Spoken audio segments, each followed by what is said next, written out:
Michael Chandler is hands down the dirtiest fighter in the UFC right now. The fouls this guy has gotten away with in his last two fights against Dustin Poirier and Charles Olivera is just ridiculous. He's done it all. Fence grabs, multiple punches to the back of the head, and even fish hooking his opponent to try and sink in a choke. It's just pathetic how neither of these refs have taken not a single point from this man in either of these fights. Let's go over these fouls starting with the Dustin Poirier fight, and then we will talk about the most recent fight with Olivera that took place at UFC 309. Okay, so Michael Chandler fought Dustin Poirier at UFC 281 back in November of 2022. I know that was over 2 years ago, but believe it or not, that is his most recent fight before UFC 309. We can all blame Conor McGregor for that. Anyways, I want to start this off by saying this fight was very entertaining. Michael Chandler puts on some of the most exciting fights in the UFC. The guy fights like a rabid animal and loves putting on a show, but we have to talk about this man's fouls. Let's start with this man's blatant shots to the back of the head against Dustin Poirier. In the second round, Michael Chandler takes Poirier down early, 30 seconds into the round. Poirier gets controlled for most of the round. Chandler is landing ground and pound and takes Poirier's back at one point. Poirier, in an attempt to get back to his feet, creates a scramble. Chandler is then able to reach around Dustin's back and gets wrist control on Poirier's left wrist and proceeds to start smashing the back of Poirier's head with about 8 hammer fists. Just straight up undeniable illegal shots to the back of the head. And Chandler knows this. He's looking directly down at the back of Poirier's head and just raining down shots repeatedly.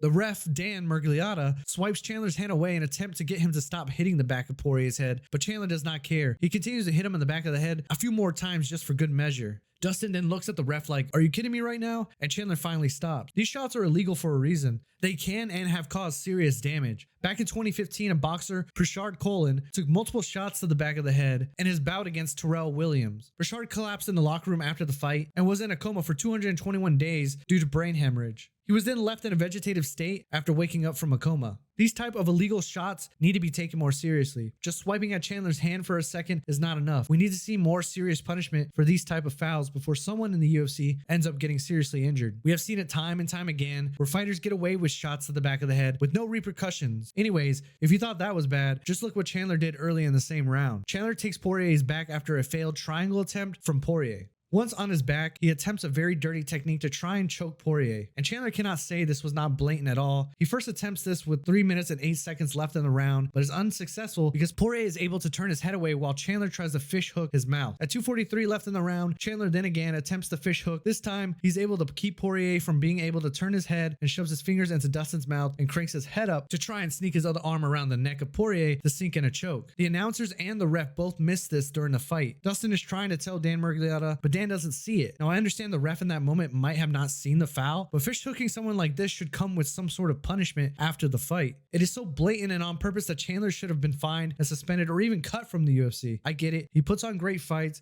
but what if he ended up getting the choke here? Dustin would have been robbed a win due to a dirty foul. Dustin had some words from Michael Chandler and Dan Miragliotta after the fight.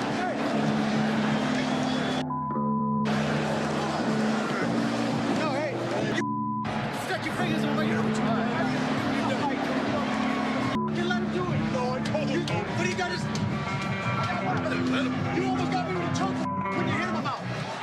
And you let him keep going where it was. Thankfully, Poirier ended up submitting Michael Chandler in the third round by rear naked choke. And by the way, Poirier didn't need to use Chandler's dirty fish hook technique to get it done either. Again, a very entertaining fight, but these fouls should not be happening. You would think Chandler would learn from this and fight cleaner in his next fight, but as we all saw at UFC 309, we were all proven wrong. I want to start this off again by saying this fight was highly entertaining. Every fight involving Chandler is a must-see and will definitely keep you on the edge of your seat the entire time, but unfortunately, it can be soured by just how dirty of a fighter Michael Chandler can be. The first couple of fouls committed in this fight by Chandler were multiple fence grabs. On the very first takedown attempt by Olivera, Chandler grabs the top of the cage as Charles is taking him down. There were multiple more fence grabs throughout the fight, and correct me if I'm wrong, not once did Keith Peterson give Mike a warning. Now, grabbing the cage is very common because very rarely do these fouls get punished. It's kind of like Spider-Man, everyone gets one, but in Michael Chandler's and many other cases, we've seen 2, 3, 4, 5 fence grabs with no punishments whatsoever. And we have even seen fence grabs that change the course of a fight. So until the refs start cracking down on these, the fighters will continue to take advantage of this, especially dirty fighters like Michael Chandler. Michael Chandler also grabbed the inside of Charles' gloves multiple times in the fight when Charles had Chandler's back. Again, Olivera tried telling Keith Peterson that Chandler had his fingers in his gloves and was preventing him from being able to get the choke. But Keith, again, either didn't see it or he just didn't care. So we have multiple fence grabs and fingers in an opponent's gloves. All that's missing missing are some eye pokes, but don't worry, Chandler had some of those as well in this fight. The first eye poke foul Chandler committed in this fight was honestly probably an accident, but I still wanted to mention it. The second one, however, seemed more malicious. Chandler lands a powerful straight right hand, rocking Olivera, then proceeds to rake Olivera's eyes by extending his fingers out into the face of Olivera. And you can see Olivera struggling with the eye poke, but at this point, Keith does not make an attempt to pause the fight due to Chandler landing a heavy punch that stunned Olivera. Now, normally, you could maybe give the fighter the benefit of the doubt and say this was an accident, but with all the evidence of fouls committed by Chandler, we can assume this right here was on purpose. Blinding an opponent after hitting them with a heavy shot so you can land a follow-up shot is just something I could see Michael Chandler doing. Now, finally, we have to talk about the worst foul Chandler did in this fight. Chandler had Charles hurt in the 5th round, similar to the Poirier fight. Olivera is facing the mat face down, and Chandler is looking to try to land some nasty ground and pound. What do you think Chandler did while looking down and seeing the back of Olivera's head? He proceeded to rain down heavy hammer fists to the back of Charles' head, almost finishing the fight. These shots are so blatant. This is the second fight in a row where this man attacks the back of the head without a second thought. The back of the head was clearly targeted, and Keith Peterson just sat there and watched without a care in the world. I swear, Keith must have been backstage crushing a 24-pack of Natty Light while chain smoking some Marlboro Reds before coming out and reffing this fight. The man didn't say or do anything, from what I remember. At least Dan Miragliotta swiped his hand at Chandler's hand in an attempt to get him to stop hammering the back of Poirier's head in that fight. But no, Keith just sat there and watched like Ian Gary watches other men have sexual relations with his wife. Anyways, jokes aside, this is gonna get someone seriously injured in the UFC. These refs need to take these back of the head shots more seriously before we end up with a fighter getting paralyzed or even worse. And what's with Chandler getting away with all these fouls? Like Tony Ferguson said, he definitely has Dana White privilege. It shows with how he gets no repercussions from these fouls. I guess he also has privilege from the refs and athletic commissions as well. Again, I get it. The guy puts on a show and it's fun to watch, but all these fouls in just his last 2 fights is just ridiculous. Now that I think about it, Conor McGregor is smart. He pulled out of his fight with Chandler with a hurt toe. Chandler would have probably tried to tear that poor thing right off his foot during the fight. I'm sure there's more fouls this man has done throughout his career, but these are the most recent and fresh in my memory. Someone from the UFC needs to pull this man aside and address this behavior. The UFC needs to stop this now before something horrible happens on live TV. I highly doubt the UFC wants that on their hands. With how much they've grown the sport over the years, they cannot afford someone to get seriously injured from fighters like Chandler targeting the back of the head. I know Chandler probably helps sell tickets, but is it worth the safety of your fighters? Chandler is one of the fighters that comes off as fake in his interviews. He plays a nice guy act and pretends to be an honorable and humble man, but the dude is more two-faced than the villain from Batman. He acts respectful outside the cage and proceeds to be the most disrespectful man inside the cage. Makes you wonder who the real Michael Chandler is. If we go by how he cheats and acts in the cage, what dishonorable things is he doing in his personal life that we don't know about? Anyways, how do you all think the UFC should handle how Chandler fights in the cage? Should they start fighting him, suspending him, or just cut him? Let me know in the comment section, and I'll see you all in the next one.